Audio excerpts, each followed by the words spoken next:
What's up, guys? Thomas Mott here. Welcome to the Thomas Mott Show as we jump into everything happening with the Philadelphia Eagles and more, starting with some really good news. The Eagles have signed their second to last draft pick in Nolan Smith, as the Eagles Twitter account has this obviously up there on your screen. Inked, we've signed linebacker Nolan Smith, hashtag fly Eagles fly. Now, there was never a real concern that they weren't going to get a deal done. Every single rookie, I can't think of a rookie in NFL history that didn't get a contract signed to not play the first season. Sometimes it takes a little bit longer. Think back to Saquon Barkley had that his rookie year, but Philadelphia has inked, again, one of their more exciting players going into 2023. My question with Nolan Smith, now that he's inked, is how productive can he be his first year? I think Nolan Smith's going to be a really good player by year 2, year 3, year 4. Like, he's going to be a great NFL pro. But year 1 is where I'm going to be very kind of curious to see what he does, because the production at UGA was down. That's one of the reasons why he fell to 30. Incredible combine stats. We know how fast he is, how strong he is. Bends like incredibly well. I mean, he seems like the total package of a pass rusher, but can he give you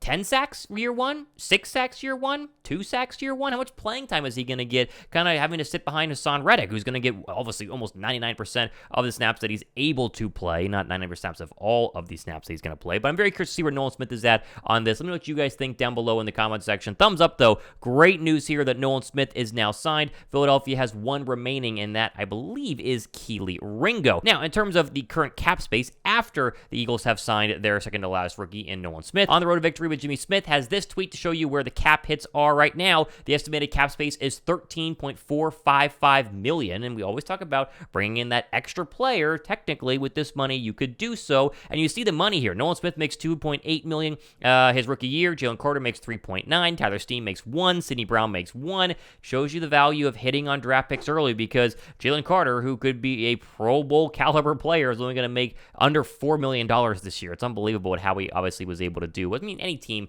can do this with rookies, but if you hit on the rookies, you get 4, maybe 5 years, depending on where you drafted them, of really good play. And so Philadelphia, they got money to spend. I mean, is there somebody out there? You think Patrick Queen? I doubt Budda Baker at this point. Maybe an Isaiah Simmons. Let me know the player, if you could sign any one of them, that you'd want to go ahead and sign down below right now. Okay, let's move over here to what I thought was a fascinating Inside the Birds podcast. Adam Kaplan does that one, and it is absolutely fantastic every single week. However, this tweet here from Thomas R. Peterson going into this idea that Jordan Davis has made massive progression this offseason. I mean, we haven't heard about really until this tweet and this podcast from Inside the Birds from Greg Cosell. Listen to this, quote, Jordan Davis had major progress, or has made major progress this offseason, according to people inside the NFL that Greg Cosell has talked to. Davis's role is going to increase a lot heading into year 2, hashtag Eagles via Inside the Birds. This is, again, not been reported. Even Eagle insiders, Eagle beat writers think John McClain, Philadelphia Inquirer, they've not reported that he has made massive progress. Now, the question is, what's the progress, right? I've heard rumors he's a little bit thinner based on what people have seen, but you won't really know until you actually see him on a scale or really see him up close and in person. But besides losing a little bit of weight, did he get faster? Did his conditioning get better? Did he get quicker? Did he get stronger? Is he just more comfortable playing nose tackle or, defensive tackle in the National Football League? I don't know, but this is a very big kind of overlooked part of the Eagle defense going into 2023. Everybody's talking about losing Javon Hargrave and signing Jalen Carter, and you're like, okay, there's your replacement. We're forgetting that basically they hardly used Jordan Davis last year. His snap count was way down, and then he got injured with the ankle injury. He was never really the same. I mean, they hardly used him. They brought in Linval Joseph and Ndamukong Suh. If Jordan Davis takes a big step this offseason, becomes that starter, that run clogger in the middle, that absolutely massive double team drawing guy he was drafted inside the top 15 last year to become, and then Jalen Carter pops, and then Fletcher Cox has a good final year. I mean, oh my goodness, it's going to be insane. Now, again, you got to wait and see. Training camp will tell us a lot. Preseason games will tell us a lot. Week 1 will tell us a lot. Philadelphia has some pretty darn good running backs on their schedule, as you can go through the list obviously here on your screen. But Jordan Davis, if he's able to go ahead and pop, that would be absolutely massive news for Philadelphia. Now, if he struggles this year, the bust label comes out. Now, I don't think he's going to be a bust. I think bust is a very strong word. You think bust like,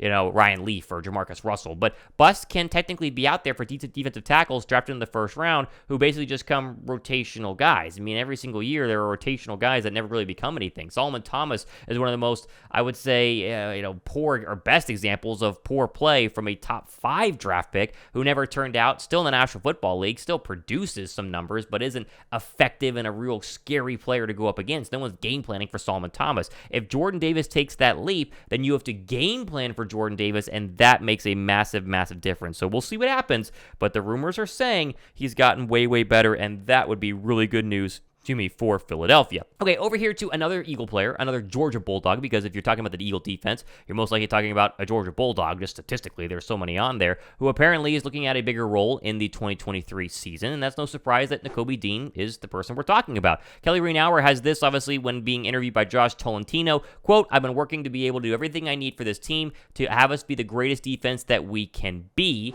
unquote. He's hoping for that bigger role, and I think he's going to have it. I think every Eagle fan would put their money on Nakobe Dean starting in 2023. I mean, he was really good last year in a very tiny sample size. Think back to preseason, and the Tennessee Titan game is where he got a little bit of playing time in there due to injury, but what we saw was really good. My question is, can he be a every down linebacker in the National Football League? Now, I would say obviously yes, but he's got to prove that he can do that. I mean, every single linebacker that comes into the league has to prove they're an every down linebacker and not somebody that only gets subbed in on run situations or brought in on third down. I mean, he's got to be the guy. He was really supposed to be the guy as a first-round draft pick 2 years ago or 2 drafts ago, but then dropped to the third round and kind of got redshirted. So how much did he learn sitting on the bench this past season, and how much can he actually contribute? That's going to be the big question mark, but he has the keys to the castle, and you forget, I think Morrow is your main starting linebacker, and obviously Dean will go alongside him, but if Dean outplays Morrow, then it'll be Morrow 2, Dean 1, meaning Morrow will sub out and some more of the pass-heavy packages like dime and just be Nakobe Dean in there. So it's going to be very interesting to watch this linebacker battle, which is going to take shape as we get into training camp, and I think really come alive towards the end of training camp, and especially in those preseason games. I think Dean's going to play quite a bit. I think he's one of the guys, including guys like Reed Blankenship and Sidney Brown and some of these other either year 2 or year 1 guys who didn't play a lot last year, who are going to see a ton of preseason playing time